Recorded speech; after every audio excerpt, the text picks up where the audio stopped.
Hey guys, and welcome back to Let's Play Legend of Zelda: Link to the Past, and this video right here is going to be post-commentary. I was tired of just uploading the videos with no commentary, because I couldn't explain anything that was going on. And although I am doing the commentary now, I'm still not quite exactly sure what happens in each of these videos that I have, that still didn't have the commentary for them. Now, as I mentioned, like the update video that I did not too long, or just a little bit ago, what happened was Audacity, like I was recording the segment, the video with my DVC 500, and I had Audacity up and everything and was recording, and after everything was said and done, I went to go export the WAV file in Audacity so I could mesh the two together and start editing and everything, and Audacity just crashed, and that pretty much made me really mad. And I tried to recover the file, but nothing happened. So that's why the past two Zelda videos ended up being no commentary videos. So that kind of sucked majorly. But what could I do? I mean, I tried looking up ways to recover it, but I didn't set my temporary folders file, so that's something that I couldn't fix at all. Yeah. So anyway, at the start of this video, you saw me leaving the place where the treasure-filled game is, and I spent like literally 20 minutes trying to win that, and I could just not do it.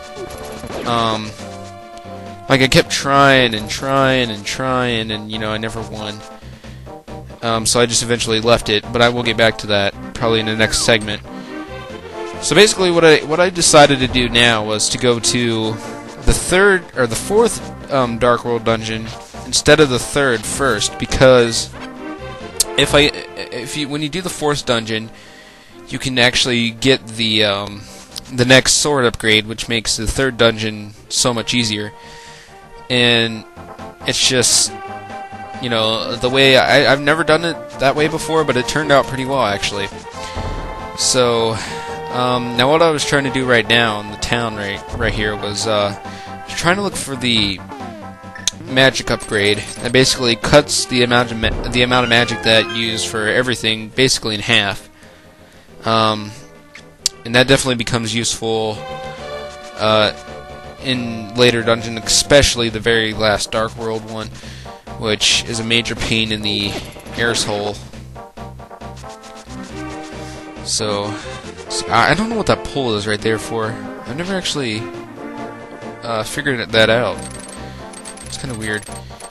So this is the entrance to the fourth Dark World dungeon, not the third. And basically all you have to do is I show right here, here. I think I was explaining how to get into there, right there. Yeah, all you have to do is pull on the end of that pitchfork, and it poofs open, and you can get in. So this is the fourth Dark World dungeon, and as I say, the easiest, definitely, of the first four dungeons, because it's not that big of a dungeon, and it's, once you play it once through, you basically got everything about it. Because this dungeon, it's hard your first time through it because you don't know where anything is. But after you play it once, and you can just basically memorize where everything is, as I've done, obviously. But the main thing you gotta watch out for in this dungeon is that one yellow portal thing that just came after. Whoa, what's going on? Ew, one of my cats is just like hacking up a hairball. It's kinda nasty. Anyway, that yellow thing right there is the worst thing you gotta fear in this dungeon, because if those things hit you, it will transform you back into a bunny, as you saw, as what happens to you the first time you go into the Dark World. And also those beam things make a return. But those things are practically harmless as long as you catch them before they jump into you from the back. But those other lizard dragon things that are walking around, those are new enemies, and I think they're only in this dungeon. So those guys aren't really that hard. The blue ones only take 1 hit from the Master Sword, and the red ones only take like 3. I think they're the equivalent to the green and blue soldiers from the Light World. And also there's random fireball trails just going on in this place. It's kind of weird. But basically your first objective here in this area right here is to find the boss key, because that's basically the first thing it hands to you. You can also pick up the dungeon map and maybe the compass here. I think this is one of those two, or some rupees. Yep, the compass. And also the dungeon key is around here somewhere. It's actually, like when you first come into this dungeon, the first 4 screens that you can go to are just 4 big quadrants, and it would be in the first one that you come in the quadrant when you first enter the dungeon, but you can only get through it from the one that's to the right of it. So you have to actually go up. See, this is what I'm talking about right here. You actually have to go up to the second quadrant that you can get to, then to the right, then down, then to the left to get the boss key, or the big key.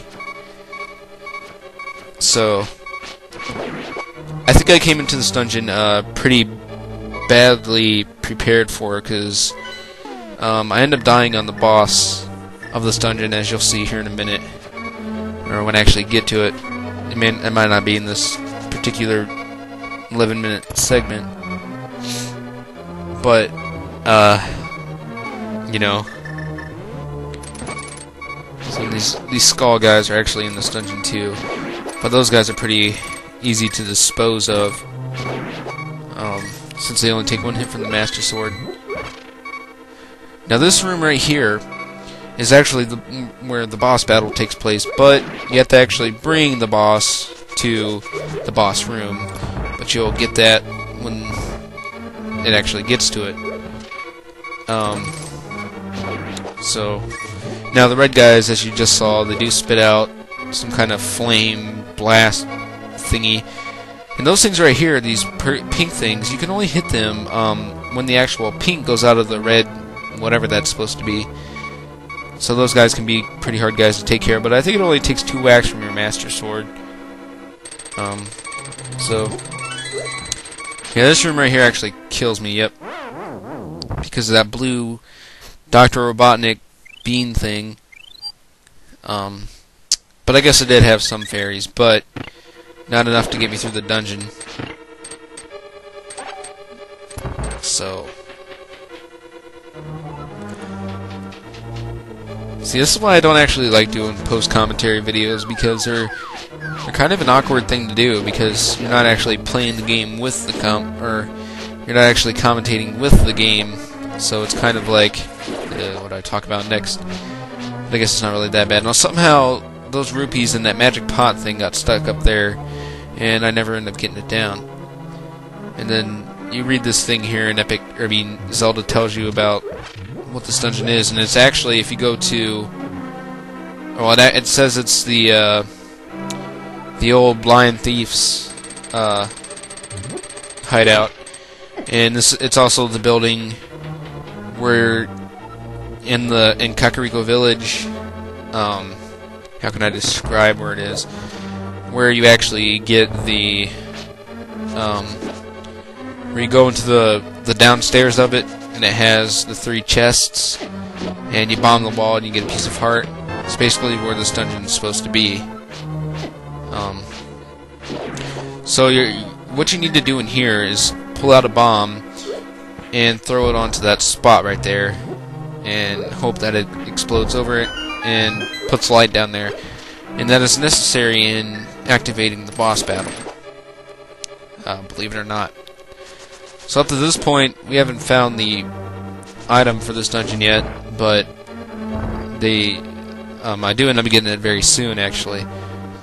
And it's actually an item that makes, I'm gonna say, 90% more of the map accessible, and a lot more things accessible. And actually, the time is running out because this video is like 10 minutes 55 seconds long. So I'm gonna go ahead and end this post commentary here and let you just finish watching the rest of the video. See ya.